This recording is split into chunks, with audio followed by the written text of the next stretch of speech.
changing, we're flying high, creating a complaint-free world. No more, no more complaining people. Their lives are changing, we're flying high, creating a complaint-free world. No more, no more. All right, today I want to share with you something that came across my desk, as they used to say.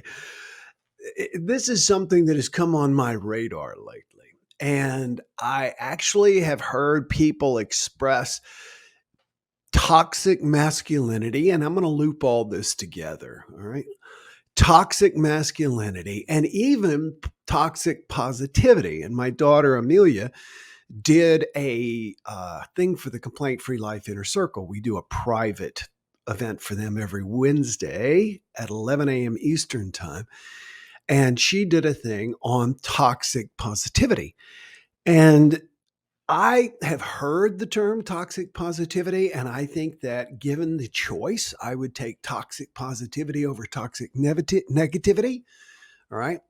But if the positivity is negating reality, then that's not being positive at all.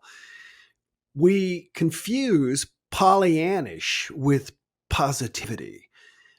As I say in my speeches, thinking positive is not saying everything's going to work out perfectly every time, or this is going to move you on to something better and greater in your life, or, put a smile on your face no matter what is going wrong in your life. That is negating of a real experience, but it's not being positive, because the word positive actually means what is present. Look it up. The word positive rather, means present. The word negative means missing. So, people who are able to be overly positive in a situation are people who are also, in some ways, possibly dissociating from the connection to the person, or disconnecting from the person. Let's simplify it. And so they are negating that person's experience. And that is what this whole toxic thing, I think, is, because I want to loop it now into toxic masculinity, et cetera, et cetera, et cetera. Because I've also noticed this with the way people drive. In Miami, you've got all kinds of drivers. You got some of the most expensive cars in the world driving around. I went to the boat show in Fort Lauderdale the other day, and there was an entire row where the boats started at 8 million. Several had helicopters and helicopter pads on them. This is a private yacht you could purchase. So there's a lot of money in Miami. And there's a lot of just regular folks too.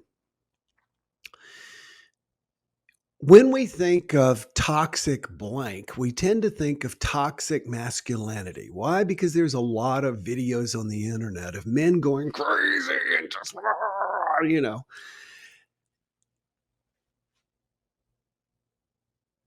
And it occurred to me that men, just hear me out, still have more power in this world. They are physically bigger. They have been excused for their anger over the years. Women are hysterical B words. Men are,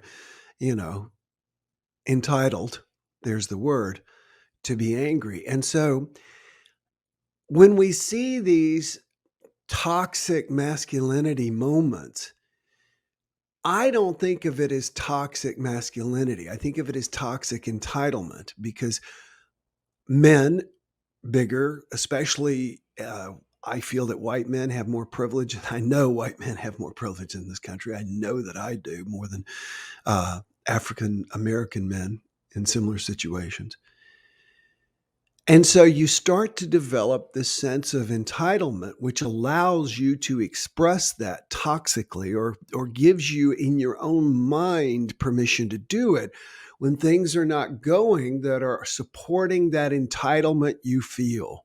I knew this was going to be a fun one today to express, to experience. And I think the same is true, because what I see in driving is that if there's a line of traffic on the South Florida Turnpike, and you're on the turnpike, and I'm leaving enough space uh, for the drivers in front of me, which is something I'm always doing. I leave several car lengths. Someone is going to come up and who has not been will not wait in lines. Lines does not apply to this person, and then they cut in front of me, and they cut in front of me. And it is the more expensive cars without exception. And I think that again is like a toxic entitlement. It is the rules don't apply to me because in some ways, because the rules don't apply to me. A friend of mine who is quite wealthy reminds me that if you can write a check for a problem, you don't have a problem. So these people tend to, or people, as we become more entitled, we have to be very careful of not being more toxic. By that, I mean, as things get better and better in our lives, we have to be careful not to experience a sense of entitlement and then begin to express that out in the world. This is what happens when you meet a celebrity sometimes, and you happen to meet this person when they're not getting their entitled needs met. And what happens is the entitlement builds up very slowly in most cases. You start making more money, you start getting this, you start getting that, et cetera, et cetera, et cetera. And before you know it, in some cases, some rules don't apply so much to you, and you get that sense of entitlement. I bring all of this up to remind us that we live in the wealthiest country in the world right now. Amazon has made it such that we expect everything tomorrow, if not today.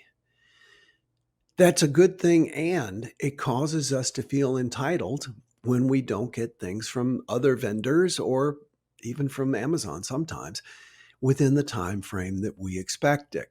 And that can build up toxicity in us. We have to be careful of our own toxic entitlement, expecting things to go a certain way, realizing how privileged we already are.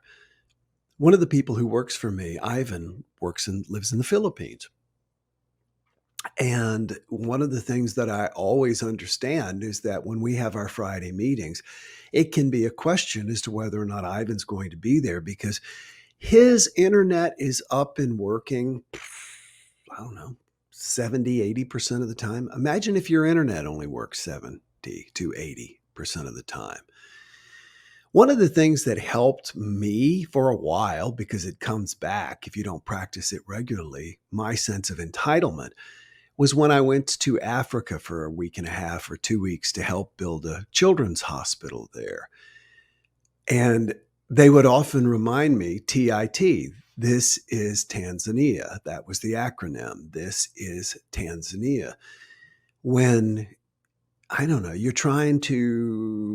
we were trying to put a bunch of wall studs up, and there was literally no drill that no one owned. We couldn't find a drill. The one drill that was there was broken. And so we had to try and figure out what to do. And to be in a place where you were just so limited and you couldn't be entitled. You didn't get a choice what you ate at dinner or breakfast. It was handed to you. And that was actually in some ways very calming, and it certainly was a very positive experience for me. Become aware of your own entitled feelings from the fact of, sometimes I notice it for myself when I press the door for the elevator and somebody may be moving something on or off on a floor beneath, and it takes an extra 15 to 20 seconds. My mind, which knows how long it should take, goes, I wonder what's going on with the elevator. Why is the elevator not here? And I'm going, you're overlooking, literally, John Pennekamp State Park. I'm looking over a state park that is a coral reef. Take a moment and just look at it. It's absolutely gorgeous. I forget. Oh yes, I know it is. It is. I can't. The name of the book is Everything is Effed. I don't want to use the word.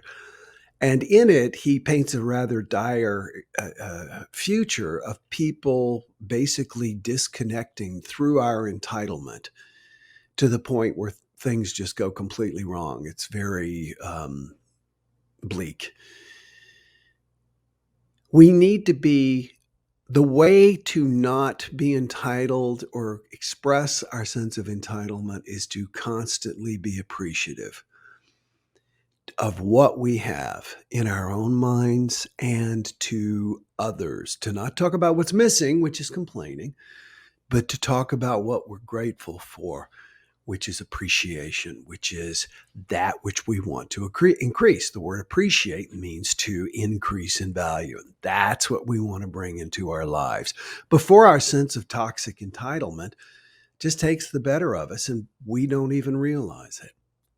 Give it a shot today. Notice the areas that you might feel that, oh, yeah, of course, this is how it is, and aren't I fortunate? One of the ways to experience happiness, they say, is to consider people who have it worse than you. So just give a thought. When you're able to get something from Amazon, or you're able to get a vaccine, most of my employees can't even get vaccines. The one of my guys in Serbia, yes, but they can't even get them. Give thanks for what you're able to have and appreciation. And I forget who said it. The best way to say thank you for a moment is to enjoy it. Something along those lines. So enjoy what you have. And you'll find your toxic entitlement beginning to dwindle. No more complaining people. Their lives are changing. We're flying high, creating a complaint-free world. No more complaining.